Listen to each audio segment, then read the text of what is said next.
अमन अपनी जिंदगी से बहुत परेशान था। न ही अच्छी नौकरी थी और न ही कोई दूसरा अच्छा कमाई का साधन। अमन बचपन से ही बड़े शरारती किस्म का बच्चा था और कभी अपने माता पिता का कहना नहीं मानता और स्वभाव से भी बहुत ही उद्दंडी था। एक बार मन में कुछ सोचकर अमन अपने एक पुराने अध्यापक के घर पहुंचा जो बचपन में उसे पढ़ाया करते थे। काफी दिन बाद अपने छात्र को देखकर अध्यापक भी बहुत खुश हुए, काफी आदर सत्कार भी किया। अमन ने अध्यापक से पूछा कि बचपन से आप मुझे अच्छाई का पाठ पढ़ाते आए थे और आपने मुझे बहुत अच्छी अच्छी सीख भी दी थी, लेकिन फिर भी मैं एक सफल इंसान ना बन सका। ऐसा क्यों होता है? लोग हमें सिखाते हैं, हम अपने माता पिता और गुरुओं से इतना कुछ सीखते हैं, लेकिन फिर उसका असर हमारे जीवन पर क्यों नहीं होता?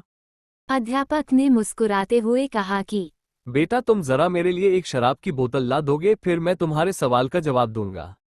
अमन ने सोचा कि कैसे अध्यापक हैं अपने छात्र से शराब मंगा रहे हैं, लेकिन फिर भी अमन बाजार से शराब ले आया।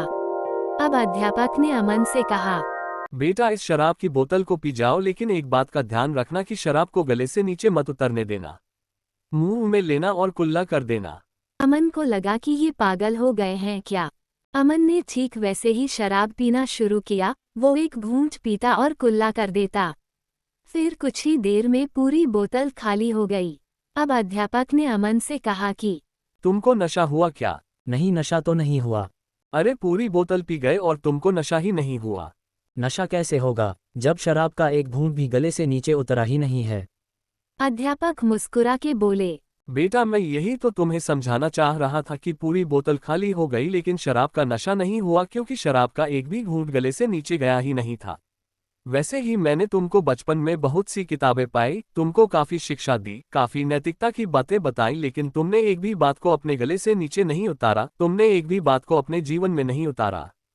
काश अगर तुमने अपने माँ बाप या अपने गुरु की बताए एक भी बात अपने जीवन में उतारी होती तो आज तुम एक सफल इंसान होते और मेरा भी सर गर्व से ऊंचा हो गया होता। अध्यापक की यह बात सुनकर अमन की आगे खुल गई और वह सुधर गया। अब वह अपने माता पिता का सम्मान करने लगा और वह अपने पिता के साथ खेतों में काम करवाने लगा। इस कहानी से सीख मिलती है कि बच्चों को हमेशा अपने माता पिता और गुरु की ज्ञान की बातों को ध्यान से सुनना चाहिए और हमेशा सत्य के रास्ते पर चलना चाहिए।